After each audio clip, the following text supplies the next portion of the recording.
না, উদ্বিগ্ন হয়েও না। ওয়া আনতুমুল আ'লাউনা, তোমরাই বিজয়ী হবে। তোমরাই কি হবে?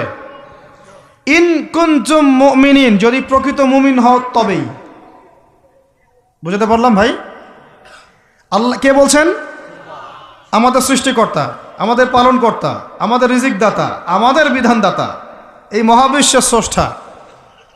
পুরো মহাবিশ্ব আল্লাহ পাকের আইনে চলে, পৃথিবী বাদ দিয়ে। বলেন পৃথিবী বাদ দিয়ে কেমন করে? দুনিয়াতে মানুষ আল্লাহ পাকের বিধান মানে না, পুরো মহাবিশ্ব মানে। বুঝতে পারতেছি না?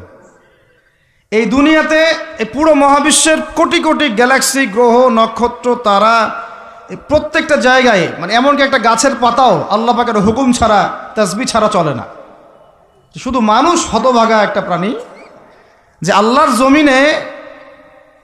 জমিনে থেকে, আল্লাহর খেয়ে, আল্লাহর পরে, আল্লাহর বাতাস থেকে শ্বাস নিয়ে, আল্লাহর দেওয়া পানি পান করে, আল্লাহ পাকের দেওয়া অর্থ, সম্পদ, রিজিক, স্ত্রী, সন্তান সব ভোগ করে আল্লাহরই জমিনে আল্লাহ বিরোধী আইন চালু করে দিয়েছে। এই মানুষই একটা হতভাগা প্রাণী আছে। আর মন খারাপ করেন না, আমার কথা রাগ করেন না, এগুলো বাস্তব।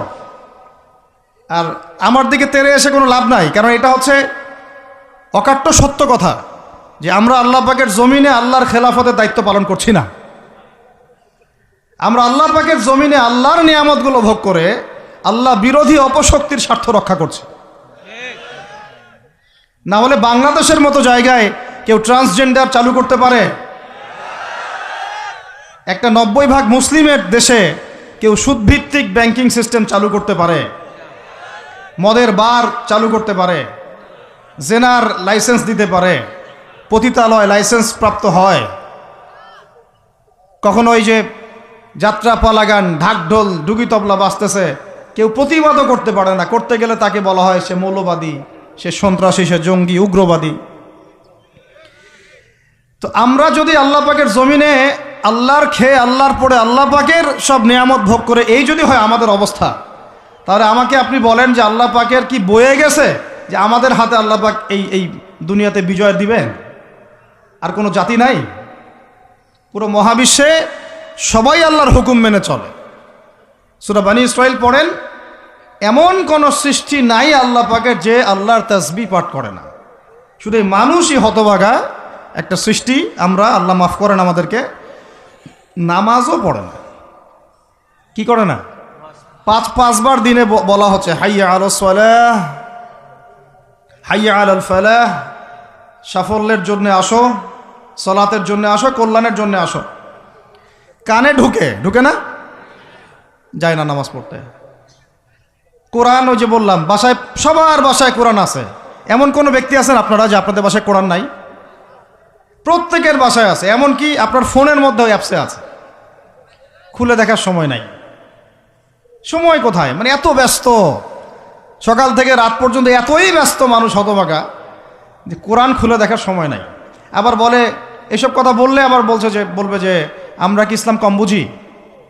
আপনারাই ইসলাম বুঝেন, আমরা বুঝি না। আপনারাই মুসলমান, আমরা মুসলমান না, এইগুলা বলবে। উমর রাদিয়াল্লাহু আনহু ঠিকই বলেছিলেন আজকে থেকে এই 1400 বছর আগে, যে ইসলাম ধ্বংস হবে যখন দেখবা 3টা বিষয় সমাজে চলছে। 1, দল্লাতুল আলেম, আলেমরা যখন পথভ্রষ্ট হয়ে যাবে তখন সমাজে ইসলাম ধ্বংস হয়ে যাবে। 2, ওয়াল আইম্মাতুল মুদিল্লিন, যখন আসবে এমন কিছু শাসক যারা পথভ্রষ্ট, মুদিল্লিন, তখন সমাজ ইসলাম ধ্বংস হবে। আর ওয়াল মুনাফিকিন ফি জিদারি কিতাবিল্লাহ, যে মুনাফিকরা যখন আল্লাহর কিতাব নিয়ে বাকবিতণ্ডা করবে, মুনাফিকরাই বাকবিতণ্ডা করবে যে আমরাই বেশি বুঝি ইসলাম, তোমরা বোঝো না। আর বাংলাদেশে এই টকশোয়ের সংস্কৃতি চালু না হলে আমরা এটা বুঝতে পারতাম না যে আসলে এই হাদিসটা সত্য। মাথার উপর দিয়ে যায় কথা কিছু না, পরে লেকচার রিপিট শুনে নিন। মূল জায়গায় আসি। কোরআন ঘরে আসে, আমরা তেলাওয়াত করি না। নামাজের আজান কানে আসে, নামাজে যাই না। শেষ রাত্রে আল্লাহ পাক প্রথম আসমানে নেমে আসেন। কিভাবে নেমে আসেন আমরা জানি না, ওইটার কাইফিয়াত ব্যাখ্যা করার আমাদের দরকারও নাই। আল্লাহ পাক বলেছেন, বাস ঈমান রাখি। এবং আল্লাহ পাক আহ্বান করতে থাকেন, কে আছো আমার কাছে কিছু চাইবা, আমি তোমাকে দিব। সুবহানাল্লাহ। কে আছো আমাকে ডাকবা, আমি তোমার ডাকে সাড়া দিব। কে আছো আমার কাছে ক্ষমা চাইবা, আমি ক্ষমা করে দিব। এইভাবে ফজর পর্যন্ত আল্লাহ পাক আহ্বান করতে থাকেন। আমরা ওই সময় টেসবুক চালাই, রিল্যাক্সে ঘুম দিই। তাহলে নামাজের আজান কানে যায়, নামাজ পড়ি না, কোরআন বাসায় আছে তেলাওয়াত করি না, খুলেও দেখি না, 40 কুলখানি বাদ দিয়ে। আর শেষ রাত্রে আল্লাহ পাক আহ্বান করতে থাকেন, আমি উঠে ওযু করে 2টা রাকাত নামাজ পড়ে একটু দোয়া করব, সেটা পারি না। এই আমি আবার যখন দিনের বেলায় এলেম শিখতে যাই, এমন জায়গায় এলেম শিখতে যাই যেখানে নারী পুরুষ একাকার অবস্থা, ফ্রি মিক্সিং। আমি এমন এলেম শিখতে চাই যে এলেমটা আমাকে 20 বছরে 20টা সূরাও শিখায় না, 20টা হাদিস আপনার মুখস্থ নাই। আমি চ্যালেঞ্জ করতেছি আপনাকে, 20টা হাদিস আপনি দাঁড়ায় বলেন, ছোট ছোট হাদিস খালি। যেমন আন আমিরুল মুমিনিন উমর ইবনুল খাত্তাব রাদিয়াল্লাহু আনহু قال قال رسول الله صلى الله عليه وسلم انما الاعمال بالنيات وانما لكل امرئ ما نوى فمن كانت هجرته الى الله ورسوله فهجرته الى الله ورسوله ومن كانت هجرته الى الدنيا يصيبها او امرأة يتزوجها فهجرته الى ما هاجر ইলাইহি। এরকম ছোট্ট আপনি আমাকে 20টা হাদিস শুনান, যারা 20 বছর পড়াশোনা করেছেন জেনারেল লাইনে, দাঁড়ান দেখি কার সাহস আছে। তো এই হচ্ছে আপনাদের শিক্ষার অবস্থা। তারপরে আপনি আবার যখন চাকরি ক্ষেত্রে যান, ঘুষ ছাড়া আপনার চাকরি হচ্ছে না। এই হলো অর্থনৈতিক জীবনের অবস্থা। আবার চাকরি, ব্যবসা, বাণিজ্য যাই করছেন, এর মধ্যে ম্যান্ডেটরি মাস্ট বি সুদ আছে। কি আছে? এই মাপে কম দেওয়া তো আছেই, অন্যের সম্পদ আত্মসাৎ তো আছেই, পণ্যে ভেজাল দেওয়া তো আছেই, তারপরে সিন্ডিকেট তো আছেই, যেটার দাম এখন এই রজবের কয় তারিখ, রজবের 14-15 হবে না? তো এই রজবের 14-15তে যে পণ্যের দাম 200 টাকা, 1.5 মাস পরেই সেই পণ্যের দাম হবে 400 টাকা। এই হলো অর্থনৈতিক জীবনের অবস্থা। আর সুদের সাথে সম্পৃক্ত না হলেও তো আমাদের ঘুম হচ্ছে না। বাংলাদেশের 64,000 গ্রাম বাংলা বলি না আমরা, 64,000 গ্রাম বাংলায় একাধিক সুদী এনজিও আছে, সবাই সুদী কারবার করতেছে। আমাদের মা বোনরা ওখানে সমিতিতে নাম লেখাচ্ছে, আমরাও নাম লিখাইছি অনেকে। কিস্তি শোধ করতে হচ্ছে, জমি বন্ধক রাখো, বাছুর বন্ধক রাখো, গরু বন্ধক রাখো। শেষমেশ ধনীরা ধনী হচ্ছে, গরিবরা গরিব হচ্ছে। কারণ আল্লাহ পাক এই কিতাবের মধ্যেই বলেছেন, সূরা বাকারার শেষের দিকে আছে যে ইয়া আইয়ুহাল্লাযীনা আমানু, হে মুমিনগণ, ইত্তাকুল্লাহ, আল্লাহকে ভয় করো, ওয়া যারু মা বাকিয়া মিনার রিবা, সুদ ছেড়ে দাও, ইন কুনতুম মুমিনিন, যদি মুমিন হয়ে থাকো, ওয়া ইল্লাম তাফআলু, সুদ যদি না ছাড়ো, ফাআযানু বিহারবিন মিনাল্লাহি ওয়া রাসূলিহি, আল্লাহ এবং তার রাসূলের সাথে যুদ্ধের ঘোষণা শুনে রাখো। আয়াত বুঝলেন? আয়াতটা কি বুঝলেন? আল্লাহ পাক বলছেন যারা সুদ খায় বা সুদ না ছাড়ে, এরা আল্লাহ এবং তার রাসূল মুহাম্মদ সাল্লাল্লাহু আলাইহি ওয়াসাল্লামের বিরুদ্ধে অস্ত্র নিয়ে দাঁড়ায় আছে। তো আপনার আমার কল্যাণ হবে না ভাই? দুনিয়ায় পরকালে কল্যাণ হবে না? আমরা হাউজে কাউসারের পানি তো পাবো ইনশাআল্লাহ, আমরা কবরের উত্তর তো দিতে পারবো ইনশাআল্লাহ। আমাদের জন্য নবী সাল্লাল্লাহু আলাইহি ওয়াসাল্লাম সুপারিশ তো করবেন ইনশাআল্লাহ। সুপারিশ তো নবীজি করবেন, এটা ঠিক আছে, এটা তো ঠিক আছে।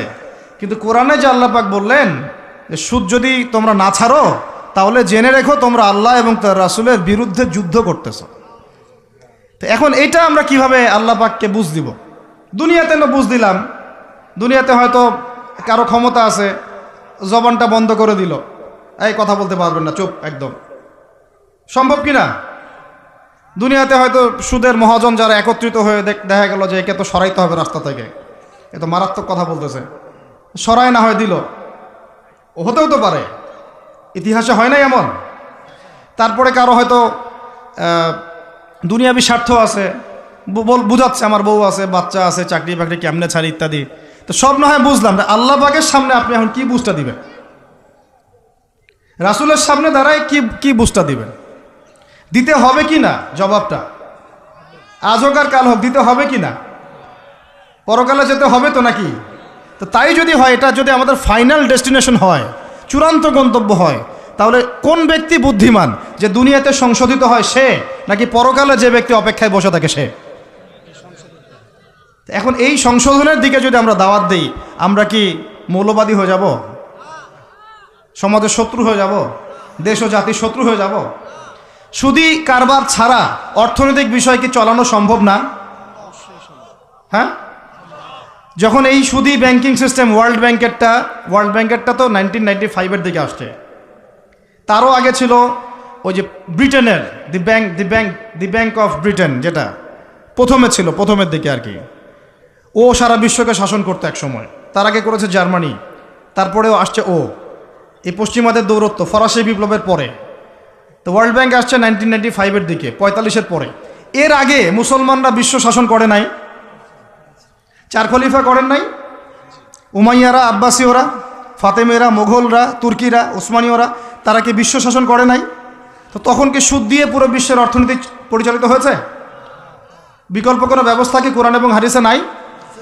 তো যদি সেটা থাকে, আর আমরা যদি এটাকে পাশ কাটায় যাই, গিয়ে পশ্চিমাদের এই অর্থনীতি যদি আমরা গ্রহণ করি, সেভাবে জীবনযাপন করতে থাকি, তো আল্লাহর সামনে কি ভাই আমাদেরকে দাঁড়াতে হবে না?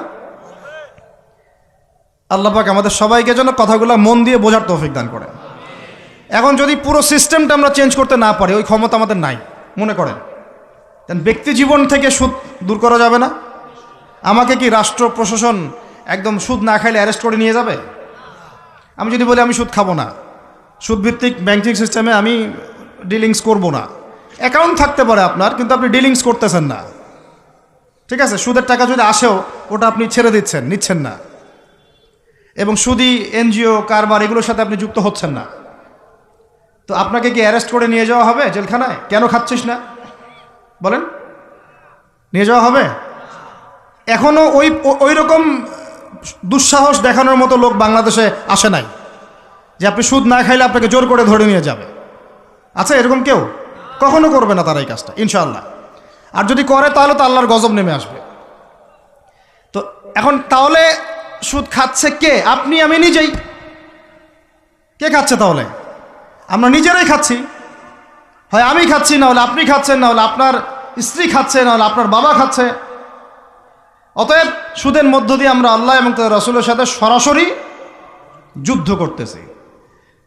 বদরের যুদ্ধে কি আবু জেহেলরা পরাজিত হয় নাই? উহুদের যুদ্ধে, খন্দকের যুদ্ধে, মুতা, ইয়ারমুকে, এই শতাব্দীর পর শতাব্দী আল্লাহ এবং তার রাসূলের বিরুদ্ধে যারা দাঁড়াইছে, তারা কি কখনো টিকতে পারছে? আজকে পশ্চিমারা সারা বিশ্বকে এভাবে সুদখোর বানিয়ে দিয়েছে, আর প্রত্যেকটা মুসলিম কান্ট্রি এর খপ্পরে পড়ে গেছে, বের হতে পারতেছে না। বের হওয়ার জন্য শুধু একটা জিনিস দরকার, একটা জিনিস, সেটা হচ্ছে আল্লাহ এবং তার রাসূলের প্রতি পরিপূর্ণ বিশ্বাস, ঈমান। এইটা আমাদের অর্জন হয় নাই, এটাই সত্য কথা। অর্জন যদি হতো তাহলে আমরা বিকল্প চিন্তা করতে পারতাম। যদি আফগানিস্তান আগামী 10 বছর এভাবেই অর্থনীতি চালাতে পারে, এখন তাদের যে অবস্থা, আগামী 10 বছর যদি আর নতুন করে যুদ্ধ বিগ্রহ না হয় এবং তারা যদি এভাবেই আরও 10 বছর তাদের ডাবল কারেন্সির অর্থনীতি চালাতে পারে, সুদহীন, জাকাত ভিত্তিক, ইসলামিক, আমাদের বিশ্বাস আগামী 10 বছরে দেখবেন তারা মার্কিন ডলারের উপরে আধিপত্য বিস্তার করেছে, ইনশাআল্লাহ। ইনশাআল্লাহ। আমি ইকোনমিক্স নিয়ে পড়াশোনা করেছি ভাই, এমনি এমনি কথা বলতেছি না। অনলাইনে যারা আপনাদেরকে এইসব তালগোল মার্কা কথাবার্তা বুঝায়, যে কাগজের টাকা নিয়ে উল্টাপাল্টা কথা বলছে, ইলেকট্রনিক মানি নিয়ে উল্টাপাল্টা কথা বলতেছে, বিটকয়েন, ক্রিপ্টোকারেন্সি নিয়ে কথা বলতেছে উল্টাপাল্টা, ভাই এগুলো আমরা জেনে বুঝে কথা বলতেছি, জেনে বুঝে পড়াশোনা করে, এগুলোর উপর আমরা থিসিস করেছি ইউনিভার্সিটিতে, এগুলোর উপরেই। এমনি এমনি কথা বলতেছি না যে পেপার মানি আপনার পকেটে, আমার পকেটে যেটা আছে আপনার পকেটেও সেটাই আছে, এর ভিতরেও সুদ আছে। ইলেকট্রনিক মানি যেগুলো আমরা ইউজ করতেছি, এগুলোর ভিতরেও সুদ আছে, অল্প হোক আর বেশি হোক। এর সামনে আসবে বিটকয়েন, ওইটার মধ্যে সুদের ভিতর উপর সুদ, তার উপর আসতেছে একটা সিস্টেম যেটা অলরেডি কয়েকটা কান্ট্রিতে অ্যাপ্লাই হয়ে গেছে, চায়নায়, উত্তর কোরিয়া, দক্ষিণ কোরিয়া ইত্যাদি কান্ট্রিতে। এটা হলো ক্যাশলেস সোসাইটি, মানে কোনো ক্যাশই থাকবে না সোসাইটির মধ্যে, ডিজিট থাকবে, খালি ডিজিট। মানে আপনি বলতে পারবেন না যে আমার 1 লক্ষ টাকা আছে, যদি বলি 1 লক্ষ টাকা আছে, টাকাটা আমার হাতে দেন দেখি, আপনি হাতে দিতে পারবেন না, দেওয়ার মতো কিছু নাই। ওইটা আপনার ডিজিটে থাকবে, নাম্বারে, ফিগারে, 1 লাখ, এটা ফিগার। ইতিহাসে এমন কোনো কারেন্সি আসে নাই যেটা ধরাও যায় না, ছোঁয়াও যায় না, পকেটেও রাখা যায় না, এটা আসতেছে সামনে। যারা বুঝে না এগুলা, আমরা আক্রমণাত্মক কথা বলতে চাচ্ছি না, আল্লাহ পাক তাদেরকে হেদায়েত দান করুন। যারা বুঝে না তারা মনে করতে পারে এগুলো হচ্ছে ভবিষ্যৎবাণী, আদতে এইগুলো বর্তমান বিশ্বে চলতেছে, আমাদের সে সম্পর্কে জ্ঞান নাই। আমরা অনেকেই ক্যাশলেস সোসাইটি প্রতিষ্ঠার চেষ্টা করতেছি, এটার মধ্যে যতটুকু কল্যাণ আছে না তার চেয়ে বেশি অকল্যাণ আছে। যখন আমরা একটা জিনিস চালু হয়ে যায় তখন সবাই কিন্তু প্রতিবাদ করি না, যখন চালু হয়ে যায় তারপরে ওরা যখন ইসলাম বিরোধী এজেন্ডা বাস্তবায়ন করে তখন আমাদের টনক নড়ে। এক্সাম্পল দেই একটা, তাহলে বুঝবেন। আজকে ট্রান্সজেন্ডার নিয়ে যারা পেট্রোনাইজ করতেছে, পিছন থেকে ফান্ডিং করতেছে, এটাকে প্রমোট করতেছে, অনলাইন অফলাইন যেখানে ঢুকবেন খালি এগুলোই দেখা যাচ্ছে, এর পিছনে একটা সুদী এনজিওদের হাত আছে। কাদের হাত আছে? তো এখন সারা দেশে যখন এরা কারবার শুরু করেছিল তখন আমরা কিন্তু সবাই মিলে এইভাবে প্রতিবাদ করি নাই। আজকে যখন তারা একটা জিনিসকে প্রতিষ্ঠা করার চেষ্টা করতেছে ওদের স্বার্থে, ইসলামের বিপক্ষে, এখন আমাদের অনেকে টনক নড়তেছে যে আরে এ কি হচ্ছে, আমাদের মুসলমানদের বাচ্চারা এগুলো কি শিখতেছে। সমস্যা হচ্ছে আমরা সমস্যা আসলে শুরুতে বোঝার মতো ওই নূর, বাসিরা, হিকমা আমাদের এখনো পয়দা হয়নি। যখন শেষে গিয়ে একদম কুলে, কি বলে ওটাকে, মাঝপথে গিয়ে যখন দড়িয়ে যখন নৌকা ডোবা শুরু করে তখন আমাদের হুঁশ ফিরে, আরে কি হচ্ছে এগুলো। তো আল্লাহ পাক আমাদেরকে বিজয় দিবেন এটা প্রতিশ্রুতি দিয়েছেন, যে একটা নিয়ে কথা বলতে গেলে ভিতরে চলে গেছে। আমার সমস্যা এটাই, আলোচনা করতে গেলে একটু বেশি ভিতরে চলে যাই, পরে আর বেরোতে পারি না। আপনারা কি আলোচনা বুঝতে পারতেছেন? আল্লাহ পাক আমাদেরকে প্রতিশ্রুতি দিয়েছেন যে তোমরা দুশ্চিন্তাগ্রস্ত হয়েও না, তোমরা টেনশন করো না, ভয় পেও না, হীনবল হয়েও না, আনতুমুল আ'লাউনা, তোমরাই বিজয়ী হবে এই দুনিয়াতে এবং আখিরাতে, তোমরাই বিজয়ী হবে ইন কুনতুম মুমিনিন, যদি প্রকৃতপক্ষে মুমিন হয়ে থাকো। আমাকে বলেন, যারা আজান শুনেও নামাজে যায় না এরা কি মুমিন? বলেন। আপনি মনে করছেন আমি জুমার নামাজ তো পড়ি, ঈদের নামাজ তো পড়ি। এমনও হতভাগা মানুষ আছে পৃথিবীতে যাদের নামাজ প্রথমবার তারা নামাজ পড়ে জানাজার নামাজ, আছে না ভাই? আল্লাহ পাক আমাদের সবাইকে 5 ওয়াক্ত নামাজি হওয়ার তৌফিক দান করেন, এবং কাজা নামাজ অনেকের আছে, আল্লাহ পাক সেগুলো আদায় করার তৌফিক দান করেন। আপনারা যখন হজ উমরা সফরে যাবেন বেশি বেশি সেখানে নামাজ পড়বেন, কারণ ওখানে 1 রাকাত নামাজ হারাম শরীফে পড়লে 1 লক্ষ রাকাতের নেকি হয়, আর মদিনা মুনাওয়ারায় পড়লে, মানে হারামে পড়লে 1000 নেকি হয়। আর এই দুইটা আমরা খুব ভালো জানি, মিম্বরে আলোচনা হয় খুব, মাশাআল্লাহ, তাই না? তো নসিহত হচ্ছে ওখানে গিয়ে আমরা বেশি বেশি নামাজ পড়বো, নফল নামাজ, ঠিক আছে? কাজা নামাজগুলো হিসেব করে আদায় করার চেষ্টা করবো ইনশাআল্লাহ। তবে হাদিসে আরেকটা জায়গা আছে, ওইটা আমরা ভুলে গেছি। আরও একটা মসজিদ আমাদের আছে ভাই, যেখানে 2 রাকাত নামাজ পড়লে জীবনের সব গুনাহ মাফ হয়ে যায়।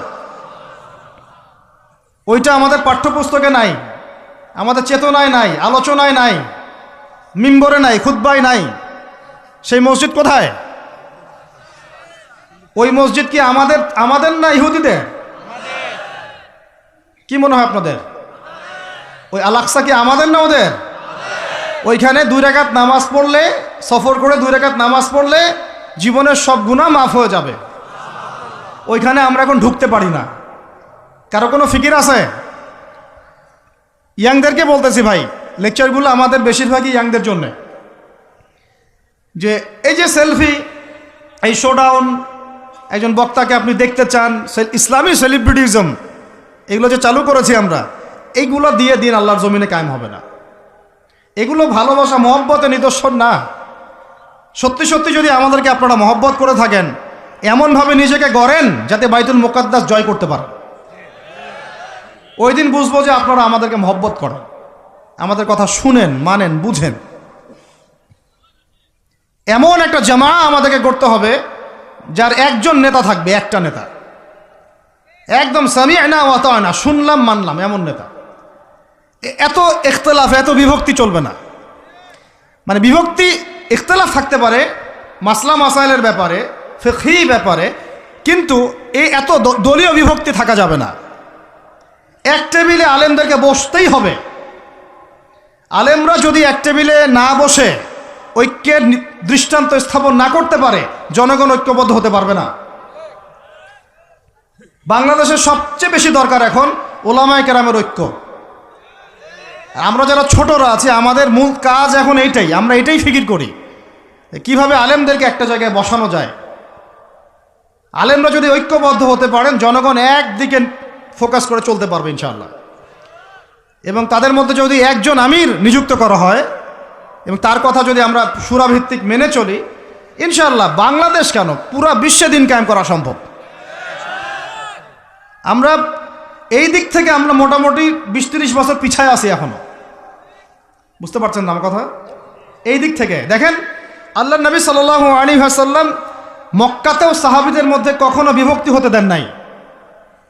একজন নেতা, তার আন্ডারে সব সাহাবীরা বায়াত করে আছেন হাতে হাত রেখে, ব্যাস যা বলবেন তাই। ডানে যাইতে বললে ডাইনে, বামে যাইতে বললে বামে। মার খাচ্ছেন, যদি নবীজি বলেন হিজরত করে চলে যাও, হিজরত করে চলে গেল আবিসিনিয়ায়, তাই না? আর যদি নবীজি বলেন সবর করো, সাবরান আলা ইয়াসির ফাইন্নামা ওয়াইদাকুমুল জান্নাহ, সবর করো তোমাদের জন্য জান্নাত, সবর করতেছেন, মার খাচ্ছেন, তাও কোনো কথা বলতেছেন না। এইরকম সামি'না ওয়া আতা'নার জেনারেশন না থাকলে দিন কায়েম হয় না, যেটা আমাদের বিগত 50 বছর আমরা করতে পারি নাই। এটাই সত্য কথা। এটা করার জন্য সবার আগে আমাদের মনের হিংসা দূর করতে হবে। কি দূর করতে হবে? মনের হিংসা দূর করতে হবে, মনের অহংকার দূর করতে হবে, নিজেকে ছোট মনে করা শিখতে হবে। আমি ছোট মানুষ, বড়রা যে দায়িত্ব দিবেন সেটা পালন করব। আলেম ওলামার সহবতে থাকব, তাদের পরামর্শ চলব, আমাকে যেভাবে গাইড করেন সেভাবে চলব, যখন যে দায়িত্ব আসবে সেটা পালন করব। চিন্তা এরকম না থাকলে আপনি চলতে পারবেন না, বিদ্রোহী হয়ে যাবেন তখন। বেয়াদবি, এই যে প্রথম একটা কথা বলছি, বেয়াদবি। আমরা অনেকেই বড় বড় বরেণ্য আলেমদের সাথে বেয়াদবি করছি, তাদের মানিজ্যত হানি করছি। অনলাইনে লাইভে চলে আসলাম, একটা কথা বলে দিলাম, একটা পোস্ট দিয়ে দিলাম, ভাবছি আমি ইসলামের বড় উপকার করে ফেললাম। আদতে আমি বিশৃঙ্খল একটা অবস্থা ছিল, আরও বিশৃঙ্খলতা বাড়ালাম। আমি কাছাকাছি তো আনতেই পারলাম না। কিছু মানুষের কাজ দেখলে মনে হচ্ছে যে তাদের একটাই কাজ। কি একটাই কাজ? অনলাইনে একটা একটা করে আলেম, একটা একটা করে বক্তা, একটা একটা করে দায়ীর নাম ধরে ধরে সমালোচনা করা। এটা করে আপনি দিনের কি উপকারটা করতেছেন? এই কাজগুলো করে আপনি দিনের কোন জায়গায় খেদমতটা করতেছেন বলেন? এতে করে মানুষের দিন সম্পর্কে, সেই আলেম সম্পর্কে, সেই বক্তা সম্পর্কে, সেই ওস্তাদ সম্পর্কে, সেই ইসলামী দল সম্পর্কে কি ভালো ধারণা সৃষ্টি হচ্ছে না খারাপ? আমরা যদি প্রশ্ন করি যে আপনি নিজের চেহারাটা একটু আয়নায় দেখেন না, আপনার ভিতরে কি কোনো দোষ নাই? আপনি কি এই উম্মার নেতৃত্ব দেওয়ার যোগ্যতা অর্জন করেছেন? কতগুলো কিতাব পড়েছেন? কি ডিগ্রি অর্জন করেছেন? কতটুকু সার্টিফিকেট অর্জন করেছেন? কতটুকু তাজকিয়া অর্জন করেছেন? কতটুকু আপনি নূর অর্জন করতে পারলেন? কতটুকু বাসিরা আছে আপনার? কয়টা মসজিদ করেছেন? কয়টা মাদ্রাসা করেছেন? কয়টা ইসলামিক সংগঠন করলেন? কয়টা কিতাব লিখলেন? কয়টা লেকচার দিলেন? আপনি নিজে কি করলেন দিনের জন্য? এই চিন্তাটা করা দরকার নাই যে আমি নিজে কি করলাম দিনের জন্য, ও কি করলো, ওর কি খেদমত, ওর কি দোষ, ওর কি ত্রুটি, এইগুলোর চর্চা আমরা ব্যস্ত হয়ে আছি এখন। এই একটা কারণে আমাদের ওলামায়ে কেরামদের মধ্যে ঐক্য হচ্ছে না দুর্ভাগ্যজনকভাবে। কারণ আমরা একটা শ্রেণী আলেমদের ইজ্জত ধোয়ার পিছনে লেগে গেছি আর কি। একজন আলেম না, এটা ভুল করছে ভাই, আলেম মানুষ তো, কেন বেয়াদবি করতে হবে আপনাকে? কেন আপনাকে একটা সেশন করতে হবে? কেন একটা এটা করতে হবে, সেইটা করতে হবে? চুপ করে থাকেন আপনি। পারলে তার সাথে আপনি পার্সোনালি দেখা করেন, তার কাছে যান, তার কথার পিছনের কারণটা খুঁজে বের করার চেষ্টা করেন।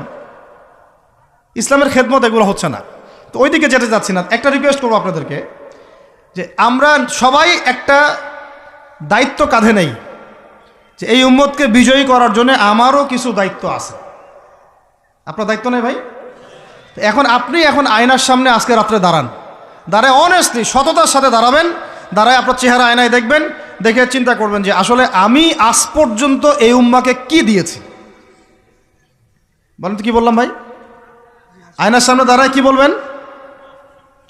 আমি আদনান, আমি আব্দুর রহমান, আমি আব্দুর রহিম, আমি অমুক, আমি তমুক, আমি ইসলামকে উম্মাকে, আল্লাহকে, রাসূলকে কি দিয়েছি এই পর্যন্ত। যদি আপনার মনের মধ্যে সততা থাকে, জবাব ওই আয়নার তসবির আপনাকে দিয়ে দিবে।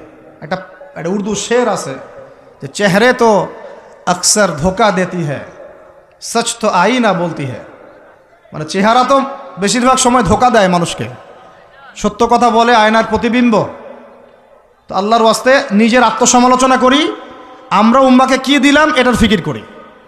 এখন যদি উত্তর আসে যে আমি অনেক দিয়েছি উম্মাকে, আমি একদম কামেল হয়ে গেছি, তাহলে বুঝবেন আপনার মধ্যে ইবলিসের চরিত্র আসছে। ইবলিসই বলতে পারে যে আমি সবার চেয়ে শ্রেষ্ঠ। ওই যে বলে নাই, আনা খায়রুম মিনহু, আমি আদমের চেয়ে শ্রেষ্ঠ। খলাকতানি মিন নার, আমাকে আগুন দিয়ে সৃষ্টি করেছেন। খলাকতাহু মিন তিন, তাকে মাটি দিয়ে সৃষ্টি করেছেন। এই কেবার যদি চলে আসে, বুঝবেন আপনি ধ্বংস হয়ে গেছে।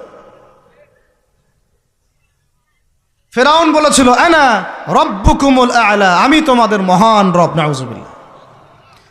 আর একজন আল্লাহর বান্দা খালি বলবে আল্লাহুম্মা ইজআলনি ফি আইনি সগীরা ওয়াজআলনি ফি আ'য়ুনিন নাসি কাবীরা। আল্লাহ, তুমি আমাকে নিজের চোখে ছোট বানায় দাও আর অন্য মানুষের চোখে আমাকে বড় বানায় দাও। আমিন। তো আত্মসমালোচনা করতে হবে কিনা ভাই? এখন যদি আমার উত্তর আসে যে না, আমি তো আসলে ভাই কিছু করতে পারি নাই, এই টুকটাক কিছু লেকচার দিয়েছি এতটুকুই, এখনও আমি উম্মাকে ঐক্যবদ্ধ করতে পারি নাই, উলামায়ে কেরামকে এক জায়গায় আনতে পারি নাই, আমি এখনও কোনো ইসলামিক বড় কোনো অ্যাসোসিয়েশন ফর্ম করতে পারলাম না, এখন পর্যন্ত আমি 100টা কিতাব লিখতে পারি নাই, এখনও আমি ইফতা দেওয়ার মতো বা মুফতি হওয়ার মতো যোগ্যতা অর্জন করিনি, এখনও আমার কোরআনের কত জ্ঞান শেখা বাকি, কত আলেমের সোহবতের থেকে নূর নেওয়া বাকি, এখনও কত দূর যাওয়া বাকি। এই চিন্তাগুলো যদি মনের মধ্যে আসে, তখন দেখবেন রাতে আপনার ঘুম হারাম হয়ে গেছে। তখন আপনার প্রচেষ্টা চলবে ইনশাল্লাহ কিভাবে এগুলো আপনি অর্জন করতে পারবেন। ওই গুটি কয়েক মানুষকে দিয়ে দিন কায়েম হবে ইনশাল্লাহ। আমার কথায় রাগ করলেন নাকি? একটু মন খারাপ করলে আল্লাহ পাক ওই ওসিলায় যদি আপনাকে আবার দিনের দিকে নিয়ে আসেন, আমার লেকচার ওয়াজ করা সার্থক। একটু আঘাত পাইলে আমি খুশি হব। সরকার, প্রশাসন, আম জনগণ, আমাদের মা বোন, আপনারা, আমাদের পরের প্রজন্ম, কেউই আমাদের শত্রু না। আমাদের শত্রু বরং আমার বা আমাদের চেয়ে ভালো কোনো বন্ধুই নেই আপনাদের। আমার বা আমাদের চেয়ে ভালো কোনো বন্ধু নাই আপনাদের। যারা আছে এদের ব্যাপারে একটা স্টেটমেন্ট বলে দিই আমি, যে তুঝ জैसा दोस्त हो তো দুশ্মন কি কোই জরুরত নেই। ওই রকম বন্ধু যদি থাকে তাহলে দুশ্মনের কোনো দরকার হবে না। এই বিশ্বে যারা পশ্চিমাদেরকে বন্ধু বানাইছে ওদের কোনো দুশ্মনের দরকার নাই। একদম খোলামেলা বলে, ইসরায়েলের সাথে যারা আতাত করেছে ওদের দুশ্মনের দরকার নাই। পশ্চিমা আমেরিকাদের সাথে যারা বন্ধুত্ব করে চলছে এদের দুশ্মনের কোনো দরকার নাই। দেখে নিন, এদের চরিত্র হচ্ছে এরা একটা মুখ নিয়ে আপনার সামনে আসবে, ওদের একটা স্বার্থ পিছনে থাকবে, ওই স্বার্থ উদ্ধার করার জন্য বন্ধুর বেশে আপনার সামনে আসবে। এরপর স্বার্থ উদ্ধার করা শেষ, আপনার গর্দান নামাই দিবে। তারপরে বিশ্বাস করতেছেন না? আমরা ওদেরকে চিনি, কারণ আমরা আল্লাহর কিতাব পড়ি রে ভাই। আল্লাহ পাক এই কিতাবের সূরা মাঈদার 51 নম্বর আয়াতে বলেছেন, ইয়া আইয়ুহাল্লাযীনা আমানু, হে মুমিনগণ, লা তাত্তাখিযুল ইয়াহুদা ওয়ান নাসারা আউলিয়া, তোমরা এই ইহুদিদেরকে আর নাসারা খ্রিস্টানদেরকে বন্ধুরূপে গ্রহণ করো না। কে বলেছেন ভাই? আমার কিছু বলার আছে এখানে? কোন ইহুদি কোন খ্রিস্টানকে? আল্লাহ পাকে সবার কথা বলছেন? উত্তর না, ওদের মধ্যেও কিছু কিছু ভালো মানুষ আছে, সত্য এটা। কিছু কিছু ভালো মানুষ আছে। কারা তাহলে? কাদেরকে নিষেধ করলেন আল্লাহ পাক? আল্লাহ পাক বলছেন বা'দুহুম আউলিয়া ও বা'দ, ওদের মধ্যে কিছু আছে যারা একে অপরের বন্ধু। একে অপরের, বলেন তো ইসরায়েল আর আমেরিকা কি একে অপরের বন্ধু না বন্ধু না? এদেরকে বন্ধুরূপে গ্রহণ করতে আল্লাহ নিষেধ করেছেন। এই আয়াতটা এখন ওই মধ্যপ্রাচ্যের এই হাবিবিদেরকে কে বুঝাবে? কে বুঝাবে? এই জর্ডানের রাজাকে কে বুঝাবে? আমাদের সৌদের কিংকে কে বুঝাবে? লেবাননকে কে বুঝাবে?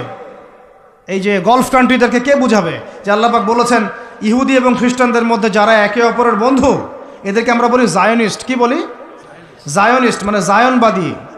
এরা জায়নিস্ট মুভমেন্ট চালু করেছে সারা ওয়ার্ল্ডে। এদের উদ্দেশ্য হচ্ছে হোলি ল্যান্ডটা দখল করা, মানে ওই নীলনদ থেকে ইউফ্রেটিস পর্যন্ত দখল করে ওইখানে দাজ্জালের শাসন কায়েম করা, এটা ওদের লক্ষ্য। এই একটা লক্ষ্যে ওরা আগাচ্ছে। এদেরকে আল্লাহ পাক বন্ধুরূপে গ্রহণ করতে নিষেধ করেছেন। এই আয়াতটা আপনি ওদেরকে কিভাবে বুঝাবেন? আল্লাহ পাক আরও বলছেন ওয়ামা ইয়াতাওয়াল্লাহুম মিনকুম, আয়াত কিন্তু শেষ হয়নি এখনো। আল্লাহ পাক বলছেন ওয়ামা ইয়াতাওয়াল্লাহুম মিনকুম, তোমাদের মধ্যে হে মুমিনরা কেউ যদি ওদের দিকে মুখ ফিরাও, মানে ওদেরকে অ্যালায়েন্স রূপে গ্রহণ করো, ফাইন্নাহু মিনহুম, তুমি তখন তাদের অন্তর্ভুক্ত হয়ে যাবে। নাউযুবিল্লাহ। তার মানে কি তারা কাফের হয়ে যাবে? আমরা কি তাহলে এদের সবাইকে কাফের বলছি, তাকফির করছি? উত্তর না। যারা বলে আমরা এদেরকে তাকফির করেছি, এরা ডাহা মিথ্যাবাদী। এরা হচ্ছে ডাহা মিথ্যাবাদী। আমরা এ ধরনের মধ্যপ্রাচ্যের শাসকদেরকে তাকফির করি নাই, আগেও করিনি, এখনও করি না, ভবিষ্যতেও ইনশাল্লাহ করব না। আল্লাহ পাক কি বলছেন তাহলে? আল্লাহ পাক আয়াতের শেষে উত্তর দিচ্ছেন ওয়ামা ইয়াতাওয়াল্লাহুম মিনকুম ফাইন্নাহু মিনহুম, তোমাদের মধ্যে কেউ যদি ইহুদি নাসারাদের সাথে, জায়নিস্টদের সাথে জোট গঠন করো, ওদেরকে বন্ধুরূপে গ্রহণ করো, তাহলে তোমরা তাদের অন্তর্ভুক্ত হয়ে যাবে, আমাদের কেউ থাকবে না। এর মানে তারা কি হবে? ইন্নাল্লাহা লা ইয়াহদিল কওমাজ জালিমিন, আল্লাহ পাক এই জালেমদেরকে হেদায়েত দেন না, তার মানে তারা হবে জালেম। কি হবে? আল্লাহ পাক শব্দ ইউজ করেছেন কি? জালেম। অতএব যদি কেউ জায়নিস্টদেরকে মিত্ররূপে, বন্ধুরূপে গ্রহণ করে, সে ব্যক্তি হোক, সমাজ হোক, সরকার হোক, রাষ্ট্র হোক, সে জালেম হয়ে যাবে। কি হবে ভাই? সে কি কাফের হবে? উত্তর না। কাফের হবে, কি হয়ে যাবে? জালেম। ইন্নাল্লাহা লা ইয়াহদিল কওমাজ জালিমিন, আল্লাহ পাক জালেমদেরকে হেদায়েত দেন না। এই জন্যই তো মদের বার ওপেন করতেছেন, এখন কনসার্ট করতেছেন, হ্যালোইন করতেছেন, এইটা করতেছেন, ওইটা করতেছেন। কেন? আল্লাহ পাক নারাজ হয়েছেন। আল্লাহ পাক কি হয়েছেন? নারাজ হয়েছেন আল্লাহ পাক। এখান থেকে ফিরে না আসলে আল্লাহ পাক ধরবেন। তো এখান থেকে আপনি বুঝতে পারছেন যে পুরো বৈশ্বিক প্রেক্ষাপটে আমাদের অবস্থাটা কি। আরও একটা আয়াত আছে, এটা সূরা বাকারায়, এটা আরও মারাত্মক। এটা আল্লাহ পাক তার নবীকে বলছেন যে ওয়ালান তারদা, ভালো করে শোনেন যুবকরা, আল্লাহ পাক বলছেন ওয়ালান তারদা। আপনারা হয়তো অনেকে গ্রামার জানেন না, যারা মাদ্রাসা ব্যাকগ্রাউন্ডে তারা জানে, বুঝবেন। এখানে এমন একটা কথা বলা হচ্ছে যে কখনোই তারা সন্তুষ্ট হবে না। ওয়ালান তারদা আনকাল ইয়াহুদা, নাকি ইয়াহুদ, কি ওয়ালান তারদা আনকাল, ওয়ালান তারদা আনকাল ইয়াহুদ ওয়ালান নাসারা হাত্তা তাত্তাবিআ মিল্লাতাহুম। কি কঠিন কথা, কি স্পষ্ট কথা। আমরা কি আল্লাহ পাককে তাফসির শিখাইতে যাব? আমরা কি আল্লাহ পাককে তাউইল শিখাইতে যাব? আমরা কি আল্লাহকে ব্যাখ্যা শিখাইতে যাব? আল্লাহর কালামের স্পষ্ট কথার কোনো ব্যাখ্যার দরকার নাই। এটা তো আয়াতুল মুহকামাত, এটা তো মুতাশাবিহাত আয়াত নয়। আল্লাহ পাক বলছেন ওয়ালান তারদা, কোশ্চিন কালেও সন্তুষ্ট হবে না, আনকা, হে নবী, তোমার উপরে। কারা সন্তুষ্ট হবে না? আল ইয়াহুদ ওয়ালান নাসারা, ইহুদি এবং নাসারানা। এরা কোশ্চিন কালেও তোমার উপরে হে নবী সন্তুষ্ট হবে না, হাত্তা তাত্তাবিআ মিল্লাতাহুম, যতক্ষণ না তুমি ওদের মিল্লাত, ওদের ধর্ম গ্রহণ করছো। আর কিছু বলতে হবে ভাই? হ্যাঁ, আপনি যদি এখন ওদের শিক্ষা, ওদের সংস্কৃতি, ওদের রাজনীতি, ওদের বিশ্ব রাজনীতি, ওদের কূটনীতি, ওদের মানে যা যা আছে, ওদের যা কিছু আছে, দর্শন, এগুলোর সামনে আত্মসমর্পণ করেন, বলেন হ্যাঁ এগুলো খুব ভালো, আমরা এগুলো মেনে নিচ্ছি, হ্যাঁ তোমরা আমার দোস্ত বন্ধু, ওরা আপনার কোনো ক্ষতি করবে না, কোনো ক্ষতি করবে না। কিন্তু যদি আপনি এগুলোর বিরুদ্ধে দাঁড়ান, না তোমাদের এইসব গডলেস, উল্টাপাল্টা, আল্লাহ বিরোধী শিক্ষা এগুলো চলবে না, তোমাদের সুদভিত্তিক অর্থনীতি চলবে না, তোমাদের এই আল্লাহ বিরোধী এই যে জিও পলিটিক্স চলবে না, তোমাদের এই মুসলিমদের উপর অত্যাচার নিধন এগুলো চলবে না, তোমাদের এইসব জুলুম নির্যাতন চলবে না, এইগুলো কথা যদি আপনি বলে ওদের বিরুদ্ধে দাঁড়ান, কথা দিয়ে দাঁড়ান, কলম দিয়ে দাঁড়ান, অ্যাসোসিয়েশন দিয়ে দাঁড়ান, বা একটা জাতিগতভাবে প্রতিবাদ করেন, বা আপনি ওদের জুলুমের বিরুদ্ধে দাঁড়িয়ে যান, বলেন যে না আমরা ফিলিস্তিনিদের পাশে আছি, প্রয়োজনে আমরা ওদের পক্ষে যুদ্ধ করব, এই ধরনের কোনো কথা যদি আপনার মুখ দিয়ে বেরিয়ে যায়, মুখ ফসকেও যদি বেরিয়ে যায়, দেখবেন ওরা পুরো শক্তি নিয়ে আপনার বিরুদ্ধে ঝাঁপায় পড়ছে। বুঝতে পারেন নাই মনে? আর কেমনে বললে বুঝবেন আমার জানা নাই, এর চেয়ে আর খোলামেলা কোনো কথা বলা সম্ভব না। এই হলো কোরআনের কথা। আরও আছে, আরও বলি একটা, নিতে পারবেন তো? এই আয়াতটা নিতে পারবেন তো? আল্লাহ নেওয়ার তৌফিক দান করেন। কোরআনের কিছু আয়াত আছে সবাই নিতে পারে না। কোন কোন আয়াত আছে শুনলে মানুষ মনে করে যে কোরআন তো আমার জন্যই নাজিল হয়েছে, আর কোন কোন আয়াত আছে শুনলে মানুষ মনে করে এই আয়াতটা নাজিল করার কি দরকার ছিল। নাউজুবিল্লাহ। এখন এই যুগ চলতেছে, সব মানতে রাজি। কিসের পর্দা? পর্দার কি দরকার? সব মানি কোরআনের। জাকাত ভিত্তিক, কিসের জাকাত? জাকাত দেওয়ার কি দরকার? সব মানি। চোরের আবার হাত কাটতে হবে কেন? মানবতা বিরোধী কাজ। সব মানি কোরআনের। ব্যভিচার করলে রজম কেন করতে হবে? এটা তো বর্বর মধ্যযুগীয় আইন। কথা বুঝতে পারেন না? কোরআনের সবাদ সবাই নিতে পারে পারে না।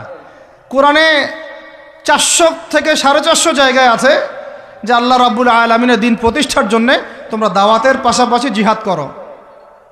কি করো? ওই শব্দ নিতেই পারে না মানুষ। শুনলেই যারা ইসলামের বিরুদ্ধে আছে, সরাসরি বিরুদ্ধে আছে, ওরা তো এমনি নিতে পারেই না, এটা আলাদা বিষয়। যারা দাড়ি টুপিওয়ালা কালিমা পড়া কিছু মুসলমান আছে, মুনাফেক নামধারী মুসলমান, এরাও নিতে পারে না। দেখেন নাই কি অবস্থাটা হইলো অক্টোবর মাসে, এই যে প্যালেস্টাইন ইস্যু নিয়ে এই প্রকাশ্য একটা জিহাদ চলতেছে ইহুদিদের সাথে, একদম স্পষ্ট, সবাই চিনতেছে কারা হকপন্থী কারা বাতিলপন্থী। একটা মানুষ যে নামাজ পড়ে না সেও চিনতে পারতেছে যে হ্যাঁ এরা জালেম, এরা মাজলুম, তাই না? প্রশাসনের 98% ভাই এটাই বিশ্বাস করে যে ইসরায়েল জালেম, এই ফিলিস্তিনের ভাইরা মাজলুম। অনেক ভাইয়ের সাথে আমাদের দেখা হয়, কথা হয়, চা খাই। আল্লাহ পাক তো একটা জায়গা দিয়েছেন আলহামদুলিল্লাহ মহব্বতের। তারা বলে যে হুজুর, যদি সত্যি আমাদের সুযোগ থাকতো বা আমাদেরকে যদি আল্লাহ পাক সুযোগ দিতেন বা ওইরকম কোনো নেতা আমাদের থাকতো, আমরা সবার আগে গিয়ে ওখানে যুদ্ধ করতাম। তা আমাদের দেশের প্রশাসনের লোকজন বলেছে। কথা বুঝতে পারতেছেন? কিন্তু মুসলমান নামধারী, আলেম নামধারী কিছু দাড়ি টুপিওয়ালা বুঝতে পারলো না যে ওই ভাইরা মাজলুম আর এরা জালেম। এরকম চলমান তাজা একটা জাজল্যমান ইস্যুতেও ঘুরিয়ে ফিরিয়ে ইনিয়ে বিনিয়ে ইসরায়েলের পক্ষ নেওয়া শুরু করলো। এটা নিয়ে বলতে বলতে আমি ক্লান্ত হয়ে গেছি, আর আমি এগুলো বলতেও চাই না, আমার লজ্জা লাগে। এদের বিরুদ্ধে দু একটা কথা বলতে আমার এনার্জি লস হয় এবং লজ্জাও লাগে। নির্লজ্জ শ্রেণী, নির্লজ্জ। দেখেন সিরাজউদ্দৌলার নাম শুনেছেন?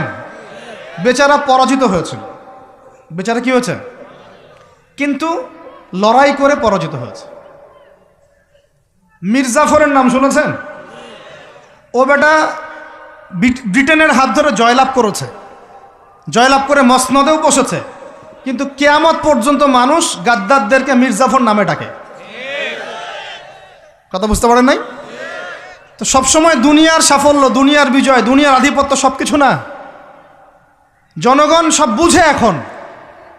বাংলাদেশের ইয়াং জেনারেশন স্পেশালি, তারা অনেক পড়াশোনা করে এখন, বুঝে, আলেমদের সাথে থাকে। হক বাতিল এভাবে আপনি আলাদা করতে পারবেন না। হককে বাতিল, বাতিলকে হক বানাইতে পারবেন না।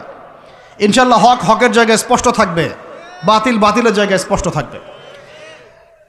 এই সময়গুলোতে মানুষ বলেছে যে যে ভাইরা শিশু হত্যার প্রতিবাদ করতেছে, বোনদের ইজ্জত নিধনের প্রতিবাদ করতেছে, বোম্বিংয়ের প্রতিবাদ করতেছে, এদের আকীদা ঠিক নাই, এদের মানহাজ ঠিক নাই, এরা সঠিক মুসলমান না।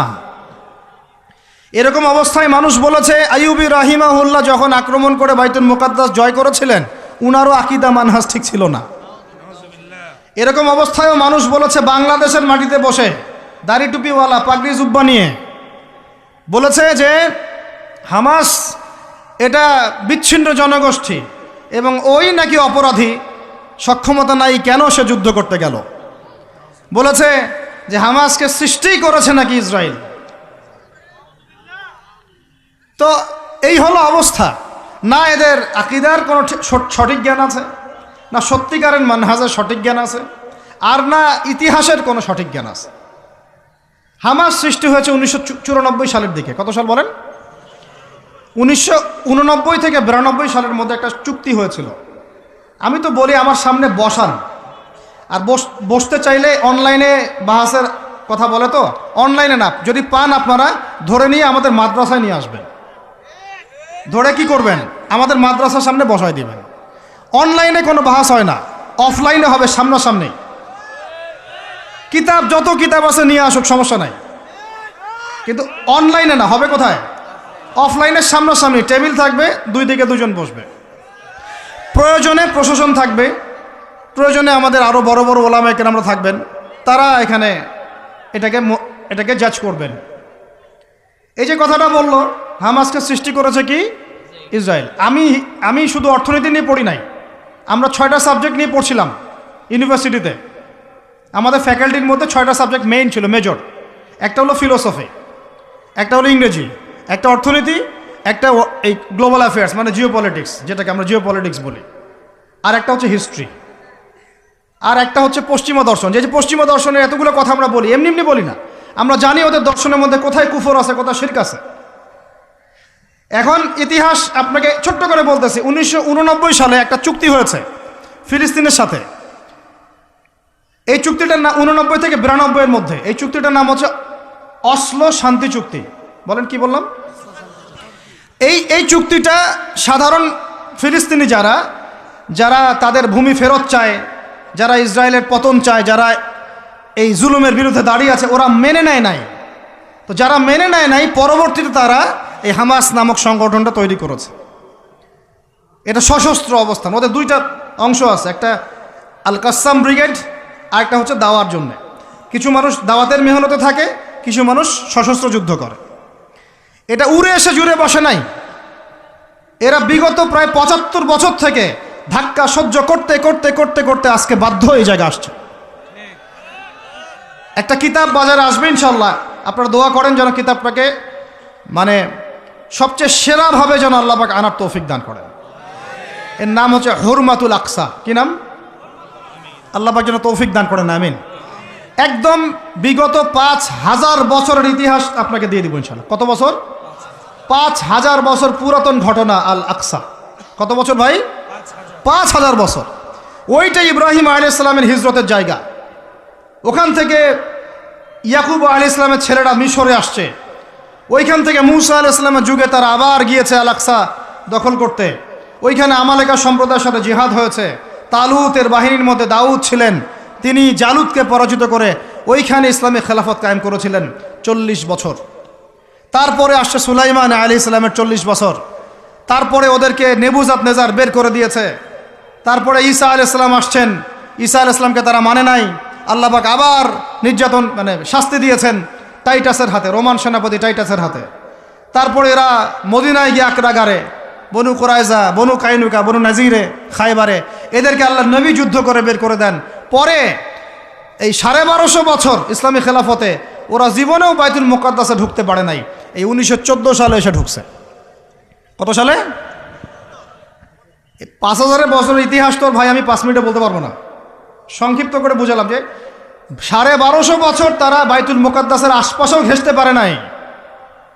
এই ব্রিটিশদের সহযোগিতা নিয়ে ঢুকেছে 1914 থেকে 18-র মধ্যে, প্রথম বিশ্বযুদ্ধ চলাকালীন, যখন ওসমানীয়রা ব্রিটিশদের বিরুদ্ধে ছিল। ওসমানীয়দেরকে পরাজিত করে ওরা এই জায়গাটা দখল করেছে। করার পরে ওই জায়গায় কিন্তু দেখেন জায়গা দখল করে ব্রিটেন ওখানে থাকে নাই, ওই ইহুদিদেরকে জায়গা দিয়ে দিয়েছে। রহস্যজনক না? এত যুদ্ধ করে সে জায়গাটা লিবারেট করলো, করে নিজে থাকে নাই, ইহুদিদেরকে থাকতে দিল। এই যে বলেছি বা'দুহুম আউলিয়া বা'দ, এরা একে অপরের বন্ধু, এরা একে অপরের কি বন্ধু। যে বন্ধুত্ব দেখলেন, প্রথম বন্ধুত্ব, জায়গা দিয়ে দিল। তারপরে 1914 থেকে 45 সাল পর্যন্ত ব্রিটিশরা এদেরকে পেলে পুষে বড় করলো, অর্থ দিয়ে, সামরিক যান দিয়ে, মিলিটারি সহযোগিতা দিয়ে, ব্যাংকিং সিস্টেম দিয়ে, যা পারছে সব দিয়ে দিয়েছে, যা পারছে সব দিয়েছে। দেওয়ার পরে ওকে বড় করেছে। তারপরে দ্বিতীয় বিশ্বযুদ্ধ হলো, ওই সময় রুলিং স্টেট চেঞ্জ হয়ে গেল, ব্রিটেনের জায়গায় চলে আসলো আমেরিকা। এবার আমেরিকা এসে ব্রিটেন তাদেরকে যে সহযোগিতাটা করত তার চেয়ে 1000 গুণ বেশি সহযোগিতা করা শুরু করলো। করতে করতে ওকে সাধারণ সামরিক অবস্থা থেকে নিউক্লিয়ার মিসাইল সম্পন্ন কান্ট্রিতে পরিণত করলো। এখন ওর কাছে নিউক্লিয়ার অস্ত্র আছে, ও সারা বিশ্বে ভেটো দেয়। ইরানের কাছে কয়টা অস্ত্র আছে, তাই না? ইরান পারমাণবিক কর্মকাণ্ড চালাচ্ছে নাকি, ওই দেশ করছে নাকি, সেই দেশ করছে নাকি, ও কিন্তু জীবনে বলে না যে তার কাছে কয়টা পারমাণবিক অস্ত্র আছে, বলে? কখনো বলছে? আর এই কোরআন আল্লাহর কিতাবই আমাদেরকে বলেছেন, আল্লাহর কিতাবে আল্লাহ পাকই আমাদেরকে বলেছেন যে ওয়াইদ্দু লাকুম মাস্তাতা'তুম মিন কুওয়া, তোমরা শক্তি অর্জন করো। কি অর্জন করো? তোমরা মুসলমানদেরকে আল্লাহ বলেছেন তোমরা শক্তি অর্জন করো। শক্তি অর্জন করলে কি হবে? তুরহিবুনা বিহি আদুওয়াল্লাহি ওয়া আদুওয়াকুম, তোমরা আল্লাহর দুশমন এবং তোমাদের দুশমনদেরকে ভয় দেখাতে পারবা। এই যুগে পারমাণবিক অস্ত্র ছাড়া কোনো রাষ্ট্রকে কেউ ভয় করে না। ভয় করে? ওই আয়াতের উপরে আমল মুসলমানরা আমরা করতে পারি নাই, আমল করেছে ইসরায়েল। বুঝাতে পারলাম না, মনে হয় বুঝাতে পারি নাই মনে হয়। এই আয়াতের উপরে আমরা আমল করতে পারিনি এখনো। আমল করেছে কারা? ও শত শত পারমাণবিক অস্ত্র তৈরি করে রেখে দিয়েছে, বাংকার তৈরি করা আছে, বাংকার, যে অচিরেই যদি সারা বিশ্ব জুড়ে একটা তৃতীয় বিশ্বযুদ্ধ লেগে যায় এবং পারমাণবিক অস্ত্র প্রয়োগ করা শুরু হয়, ও যেন বাংকারের নিচে, মাটির নিচে 100 ফিট, 200 ফিট, 300 ফিট, 500 ফিট নিচে গিয়ে লুকাতে পারে। আর আমরা এখন কিসে পড়ে আছি জানেন? আলুর মধ্যে আল্লাহ নাম পাওয়া গেছে, গরুর কলিজায় কালিমা পাওয়া গেছে, আমরা এখানে পড়ে আছি। ভাই মন খারাপ করতেছেন নাকি? এই হলো আমাদের অবস্থা। কি একটা অবস্থা! আমরা পড়ে আছি এখনো কলা নিয়ে। কলা মানে রাস্তাঘাটে আমরা বের হব হনুমানের মূর্তি নিয়ে, বানরের মূর্তি নিয়ে, দেখেন নাই? সাপ নিয়ে, ব্যাঙ নিয়ে, পেঁচা নিয়ে। এগুলো হচ্ছে আমাদের সায়েন্স অ্যান্ড টেকনোলজির, প্রযুক্তির অগ্রগতি, তাই না ভাই? আজ পর্যন্ত আমরা কয়টা অ্যাপস তৈরি করতে পারলাম, কয়টা সফটওয়্যার তৈরি করতে পারলাম, কয়টা মিসাইল তৈরি করতে পারলাম। আমাদের আকাশ, এই পুরো আকাশ, আমার কথা রাগ করে না, আমি কারো দুশমন না, জাস্ট আমি আমার জায়গা থেকে অ্যাজ এ নাগরিক কথা বলছি। আমাদের দেশের আকাশ সুরক্ষিত না, সুরক্ষিত না, 100% সুরক্ষিত না। আপনাদের খবরই নাই। আর ইসরায়েলের আকাশ, আপনি মারবেন কোনো মিসাইল, ওর আয়রন ডোম রেডি করে রাখছে, আকাশেই আপনার মিসাইল ধ্বংস করে রেখে দিবে। যে কাজগুলো আমাদের করা দরকার, আল্লাহ পাক আমাদেরকে করতে বলছেন এই কিতাবের মধ্যে, যে তোমরা ওয়াইদ্দু লাকুম মাস্তাতা'তুম মিন কুওয়া, সাধ্যমতো শক্তি অর্জন করো তোমরা। কাদেরকে বলছেন? আমাদের হিন্দু ভাইদেরকে, ইহুদিদেরকে, খ্রিস্টানদেরকে, বৌদ্ধদেরকে। কিন্তু পুরো বিশ্বের হিন্দু ভাইরা, বৌদ্ধরা, ভাই বলছি আমি, আদম সন্তান তো তারা নাকি, ওই সেন্সে বলছি আর কি। হিন্দু সম্প্রদায়, বৌদ্ধ সম্প্রদায়, চাইনিজদের বৌদ্ধ সম্প্রদায়, রাশিয়ান, আমেরিকান, ন্যাটোদের এই খ্রিস্টান সম্প্রদায়, ইহুদি সম্প্রদায়, ওরা সবাই এই আয়াতের উপর আমল করে দেখিয়ে দিয়েছে। আর আমরা বললাম পড়ে আছে কিসে ভাই? ওই যে আমিনটা জোরে হবে, নাচতে হবে, হাতটা আমি এখানে বাঁধবো না, এখানে বাঁধবো না, এইখানে বাঁধবো না, এইখানে বাঁধবো। আর কিছু মানুষের ওয়াজের টপিক এইগুলা, ওয়াজের টপিক এইগুলা, মানে ইখতলাফি মাসআলাগুলোকে নিয়ে বাহাস করতে চায়। আরে ভাই, যেগুলাতে ইখতলাফ আছে মাসআলায়, সেগুলো নিয়ে তো বাহাস হয় না। এটা তো ইখতলাফি মাসআলা, ফিকহি ইখতলাফি মাসআলা, এটারও দলিল আছে, দেখা যাবে এটারও দলিল আছে। কোনোটার খুব বেশি শক্ত, কোনোটার একটু কম, কোনোটা একটু জয়ীফ, কোনোটা একটু জাল, বা কোনোটা হাসান, বা কোনোটা মুতাওয়াতির পর্যায়ে, এরকমই হবে হয়তো। আমরা পড়ে আছি এইখানে। কিছু মানুষকে আমার এটা বুঝতে 10 বছর লাগছে। কিছু মানুষকে সমাজে লেলিয়ে দেওয়া হয়েছে, লাগিয়ে দেওয়া হয়েছে বাংলাদেশের মুসলমানকে এগুলোতে ব্যস্ত রাখার জন্য। তোমাদের চোখ খুলো, তোমরা তোমাদের আকলের দরজা খুলো। যুবক ভাইরা, তোমরা চোখ খুলো, কলবের দরজা খুলো।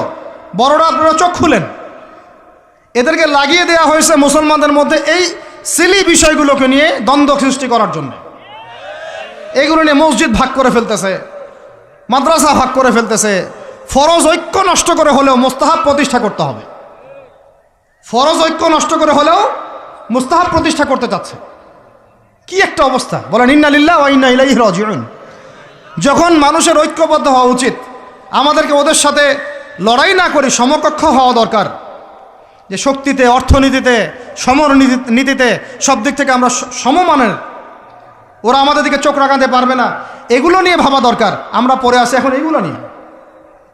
এদিকে অর্থনীতিতে সুদ খাচ্ছি দিব্যি, আল্লাহর আইন একটাও বাস্তবায়ন করতে পারতেছি না আমরা, ঐক্য বিনষ্ট হয়ে যাচ্ছে, ওলামায়ে কেরামের সংখ্যা কম, এই চেয়ারে বসার মানুষদের সংখ্যা কম, আমাদেরকে এখন বসতে হয়, আমরা আল্লাহর কাছে কান্নাকাটি করি যে এটা কি হচ্ছে, আমি কি নিয়ামত পাচ্ছি না ফিতনায় পড়ে আছি, আমি কি আল্লাহর নিয়ামত প্রাপ্ত বান্দা না ফিতনায় নিপতিত হলাম।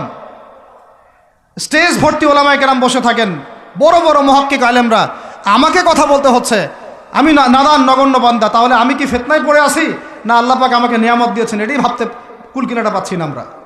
এই চেয়ারগুলোতে আপনাদেরকে বসতে হবে না? শুধু কি আলেম ওলামারাই দায়িত্ব পালন করবেন? আপনাদেরকে পড়াশোনা করতে হবে না? আলেম তৈরি করতে হবে না? শিক্ষা নিচ্ছেন, প্রথমেই বললাম 20 বছর পড়তেছেন, কোরআনের বালাই নাই, হাদিসের বালাই নাই, নৈতিকতার বালাই নাই, মেয়েদের সাথে ফ্রি মিক্সিং, অ্যাফেয়ার্স, হারাম relation, PUBG, free fire, TikTok, এইগুলাই। তো এই জেনারেশনটাকে দিয়ে আমি কেমন করে দিন প্রতিষ্ঠার দিকে কথা বলতে পারি? আমার কথা রাগ করতেছে নাকি ভাই? আমি একটু কাঠখোট্টা মানুষ আর খোলামেলা কথা বলি, এটা আমার দোষ। তবে এই দোষটা নিয়ে আমি আল্লাহর পথে কাজ করতে চাই, কারণ সব সময় নরম নরম সুরের কথায় ওয়াজে কাজ হয় না। নরম নরম কথা বলার সময় শেষ হয়ে গেছে, এখন হক আর বাতিল স্পষ্ট করতে হবে, তবে হিকমার সাথে, প্রজ্ঞার সাথে। যে আয়াতে আমাদেরকে আল্লাহ পাক আমল করতে বলেছেন, সেই আয়াতে আমল করতেছে এখন সারা বিশ্বের ইহুদি শক্তি, খ্রিস্টান শক্তি, অন্যান্য শক্তিরা। যুবকরা শুনেন, আল্লাহ পাক বলেছেন লাতাজিদান্না আশাদ্দান নাস আদাওয়াতাল লিল্লাযীনা আমানুল ইয়াহুদ ওয়াল্লাযীনা আশরাকু। এই আয়াত আপনারা নিতে পারবেন না আমি জানি। আল্লাহ পাক বলছেন, হে মুসলমানরা শুনো, আমরা তো মুসলমান নাকি, হে মুমিনরা শুনো। আগে শুনেছেন ইহুদি নাসারাদেরকে বন্ধুরূপে গ্রহণ করতে নিষেধ করা হয়েছে, আগে শুনেছেন ওরা একে অপরের বন্ধু, আগে শুনেছেন যে ওরা ততক্ষণ সন্তুষ্ট হবে না যতক্ষণ না তারা আপনাকে ওদের ধর্মের দীক্ষিত করছে।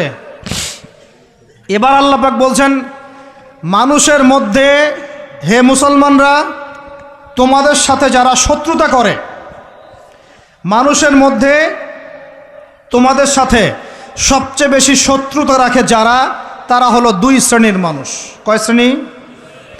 এক শ্রেণী হচ্ছে আল ইয়াহুদ, এক শ্রেণী ইহুদি, মানে ওই যে আমাদের বোনদেরকে ধর্ষণ করছে ফিলিস্তিনে, আমাদের ভাইদেরকে বোম মারছে যারা, বাচ্চাদেরকে বোম মারছে যারা, এরা তোমাদের সাথে সবচেয়ে বেশি শত্রুতা রাখে। আর এক শ্রেণী আছে ওয়াল্লাযীনা আশরাকু, ওয়াল্লাযীনা যারা শিরক করে, মুশরিক। আর আমাদের চারপাশে মুশরিকরা আছে না নাই? আমাদের একজন শ্রদ্ধেয় আলেম, আল্লাহ পাক তাকে নেখায়াত দারাজ করেন, দীর্ঘ নেখায়াত দারাজ করেন, ওলামা সম্মেলনে বলেছিলেন যে ফিলিস্তিনের ভাইরা আক্রান্ত হলে এদিক ওদিকে যাওয়ার সুযোগ আছে, কমপক্ষে মিশর, জর্ডান ইত্যাদি তারা চেষ্টা করতে পারে। মুসলমানদের উপর যদি, বাংলাদেশের মুসলমানদের যদি আল্লাহ না করুক কখনো কোনো সমস্যা আসে, বাংলার মুসলমানরা যাবে কোথায়? চতুর্দিক থেকে বেষ্টিত আছে। 2 শ্রেণীর মানুষ তোমাদের সাথে সবচেয়ে বেশি শত্রুতা রাখে। কে বলেছেন? আল্লাহ পাক, আল্লাহর কালাম, সূরা মাইদা পড়ে দেখেন। কোন সূরা? মাইদা পড়ে দেখেন। এক শ্রেণী ইহুদি, এক শ্রেণী মুশরিক। এখন সারা বিশ্বে ইহুদি আর মুশরিকরা একে অপরের সবচেয়ে ঘনিষ্ঠ বন্ধু। এখন বুঝেন ওয়ার্ল্ড অ্যাফেয়ার্স কীভাবে ডিল হচ্ছে। কোরআন একদম জাজল্যমান, মনে হচ্ছে এখনই আয়াত নাজিল হলো। এখন আমাদের উপর যদি আল্লাহ না করুক কোনো সমস্যা আসে, আমরা যাব কোথায়?